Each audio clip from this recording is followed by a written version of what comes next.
he caught us just his big toe on fire. I mean, it like a slow, like for the whole open arms, right? Or at least the entrance in the first guitar solo before I blew my toe out. Whew. No, it was a blister from just walking around. I can't feel my feet, people. I'm diabetic. Remember? Got medical problems. Hello? So when you can't feel your feet... You got white privilege. You shouldn't have medicine. You know, I don't even know what to say about that. I'll tell you what, here's some white privilege for you. Walk in my shoes. Take all those medicines. Go to all those doctor's appointments. Find out that you can't grow hair on your legs for the rest of your life. For some people, that might actually be a good thing. But for those of us who can't feel anything, when the blood supply gets less and less and less, all the non-critical stuff dies, like your toenails and the hair on your foot and the hair on your legs. All that dies because the body really doesn't need that right now. It needs the blood supply going elsewhere. So a big red box flashing on my monitor. It just says warning. Warning. But yeah, that's my white privilege.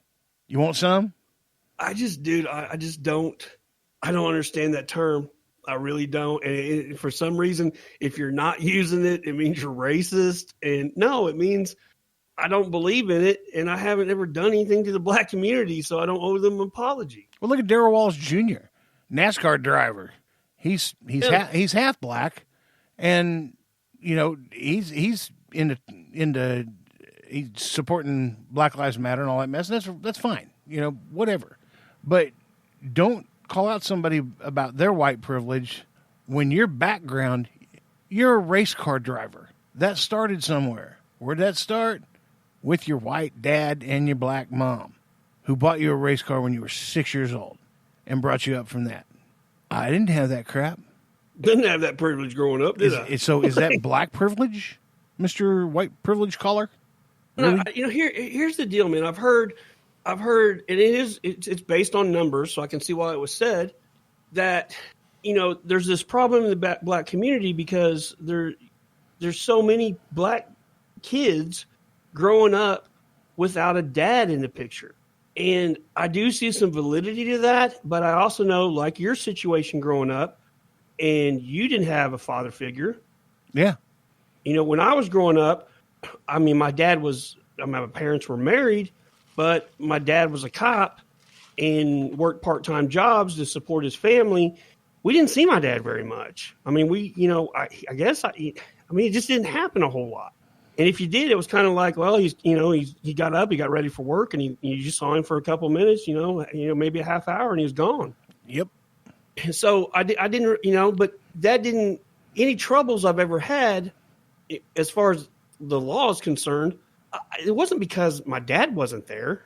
You know, that was never, I guess I still emotionally knew that he was there, and I guess that you could say that, so I understand that argument. But and people like you, you know, you never had any of your troubles just because you grew up without a father figure. Would you say that? Yeah. My brother and I got a little bit on the rowdy side sometimes. I mean, not horrible, but I mean, everybody's heard, if you've listened to the podcast long enough, you've heard about the bicycle chop shop. But that was that was right about the time that my stepfather came into and my stepfather, I call him Dad. That guy hung the moon. But what I'm saying is, as an adult, any problems you had with the law, you can't attribute that to the time you grew up without a father figure around. No. Can you? I mean, no. It's all about just making bad choices, you know? I mean. Well, you know, but here's the thing. If you're shown bad choices from generation to generation, it becomes a normal thing for you. And I think it's right where we're at.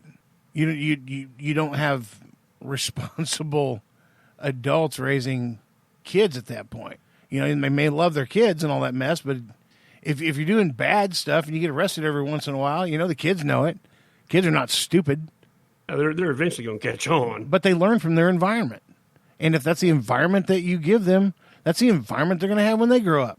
And if they start shitting out kids without a job, collecting that money, that's going to get taught to them. It's a vicious circle. Yeah. It is. I just don't understand all the insanity in the world. I don't know why it's the thing to do to hate law enforcement officers and to hate, and let's do this and let's do that. And these sons of bitches. And a lot of people saying this stuff haven't even dealt with situations like that, like you're complaining about, like, come on. Well, was it in New York? I forget where it was. It might have been Chicago or something like that, where where a black guy was up and he chooses the smallest cop. Oh, that was New York City. New York City, yeah. There's like a line of cops. He chooses the smallest one and then starts just going off on him like, I'll beat you, you motherfucker. I'll whoop your ass. And he threw a racial slur at the officer because he was Hispanic. And I was like, look what you're father of the year. Look at you're teaching your kids. And if he says you don't have kids, I won't believe him. Most people. And he does this for like a minute and 45 seconds. Yeah. He just taunts this guy and is consistently throwing a threat at him and telling him how bad he's going to beat him. At one point, he tells him, "Oh yeah, your DNA would be on my boot." And then he finally makes the mistake of brushing up against an officer's arm, and they toss this dude on the ground and wrap him up. And there's all these people that were online in these comments under this video on Instagram pissed off, saying that was police brutality and all he was doing is exercising his First Amendment right. I'm sorry, legal eagles. That's not exactly how the First Amendment works. That's a bad information you got from your Facebook lawyer. Nothing justifies that. No. You can't walk up and do that to another civilian as a civilian, and you can't do it as a civilian towards a law enforcement officer. That's not under your First Amendment. That's making a terroristic threat. It's what it's doing, which is a felony. So, if you don't believe me, why don't you sit down at your computer, write an email to the President of the United States, and send that son of a bitch and see what happens, because it's not protected under your First Amendment. I'd like to throw something in, take a little bit of break on this and throw something in. And it's hard to do because whatever James Woods has been lacking in the past, 6 months or so of either being gone off of Twitter or coming back and kind of filtering himself in. There were some funny James Woods tweets of the week. This week, I cannot select a James Woods tweet of the week. There are so freaking many videos that he's popped up where you got either black on white crime or black on black crime, and everything he's like, quick, call a social worker. Hashtag call a social worker. Hashtag defund the police. You're going to have to call a social worker now because there ain't going to be no police. Mm-hmm. It's funny, but he's tweeted about 20 or 30 of those. So I'm not going to go into the James Woods tweet of the week, whatever. Yeah, there's so many on there. James Woods tweets of the week. Get on Twitter, look up at Real James Woods, and you're welcome. Buckle up, dude. I just the hypocrisy that keeps growing from the left is just. I mean, I wish I could say it was unacceptable, but it's their norm. It's endless, and yeah, it's completely ridiculous. Everybody knows probably that's listening to us that President Trump is coming to Tulsa and having a rally Saturday. If you don't know, and I think it was national news, originally that rally was planned for the 19th, which is Juneteenth, and there was a problem with that. They think a quote-unquote racist president shouldn't have a rally on Juneteenth. So he does it a different day. Yeah, so he moved it a day later, which I was kind of disappointed to see. But he is coming to town. That has lit Reddit up. And Reddit, I quickly learned, is a very liberal platform like most of them. Yes, it is. And there's been a lot of discussion about that. One of the biggest things that they're bringing up is that we have this COVID pandemic going on, and he's having this huge rally. We actually had 2 attorneys in town file a lawsuit trying to prevent it from happening, which the judge told them they could kick rocks. But Juneteenth is perfectly okay. Exactly. So we have this huge problem with that rally, but the rally that they're planning for Juneteenth the day before and all the people, that's perfectly. And they're trying to use the excuse that, well, the Juneteenth thing is held outdoors. I get it. Yeah, that cuts down the chances of transmission. You bet.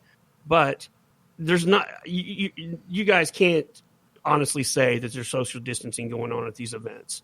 And I saw somebody on Reddit make that comment that social distancing is being adhered to, and a black person commented and said, "I don't know who you're trying to lie to. I go to these events, and there ain't no social distancing going on." So at least somebody out there from that community stood up and told the truth. Yeah. Because silence is violence. Hats off to those people that are in line, that have been in line for the week since Monday. Yeah, just waiting on ticket. This guy's like, man, I'm ticket 22. I'm good to go. Got a tent, got a pillow, got a chair, got some shit. Go. Got some books. Good to go. And it was a great interview because. Thank you, Channel 6 in Tulsa. It's a KOTV station. It's a CBS affiliate. Yeah, affiliate. Thank you for picking the dumbest turd in the whole line to interview, like Donnie's dad. Oh, no. Yeah. Sorry, Donnie. Yeah. That one. Have you ever seen Toby? A message on my screen just said he's really right. Are you not getting these messages on your screen? Yeah, no, I get it. They're funny. You ever watch any Toby Keith videos? Yeah. Okay, that guy. Of course they did. Yeah.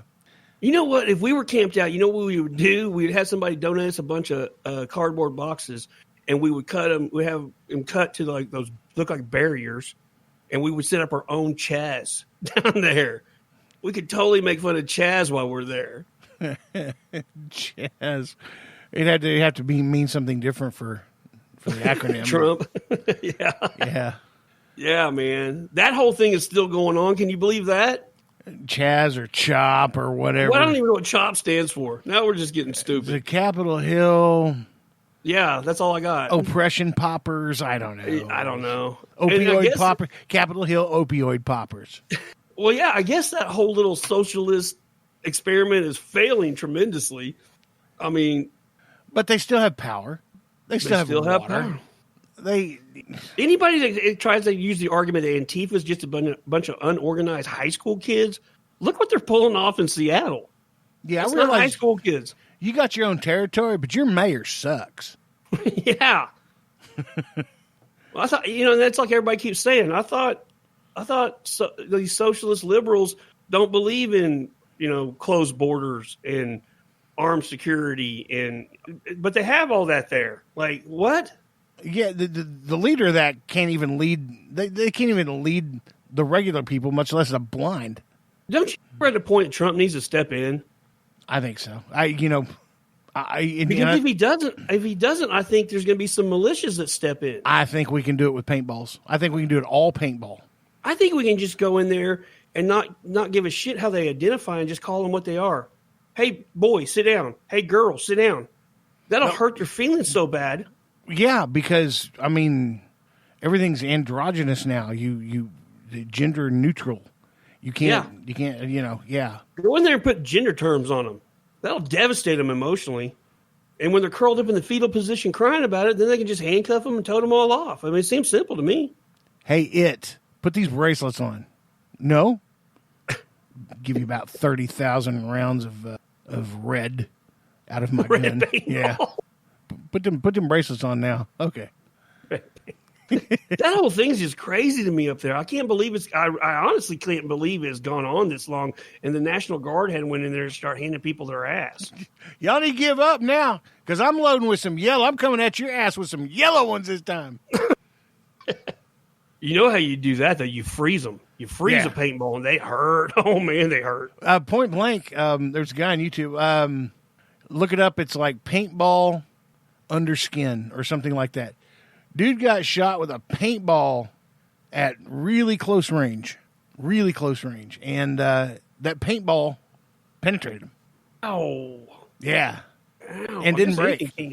I guess anything can if it's going fast enough. And he was so nonchalant about it, trying to get it out. Oh, I'd been crying like I was a 5-year-old little girl. You know it. Kicking my feet and all. Like, ugh. Like a rhesus monkey that just got excited. Yeah.